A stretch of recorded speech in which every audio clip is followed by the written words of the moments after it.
Nhưng mà các em có thể là nói lại là cái quá trình bọn em là làm từ thế nào mà nó có các sản phẩm như này được không? Ờ,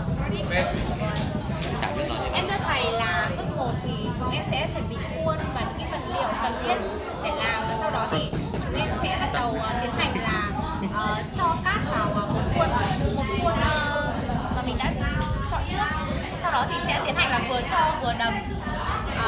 Trước tiên thì cũng phải cho cả cái đây ạ. Đây là cái phần nào nhỉ?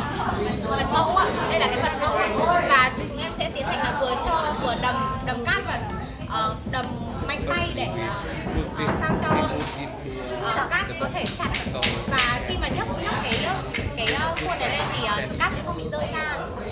Và sau khi mà đã đầm xong cái khuôn thứ nhất rồi thì nhóm em sẽ tiếp tục cho cái khuôn này đè lên cái khuôn thứ nhất này, sau đó thì tiếp tục cho cát vào và cho phần mẫu vào, cho phần mẫu thứ hai, nửa phần mẫu thứ hai vào.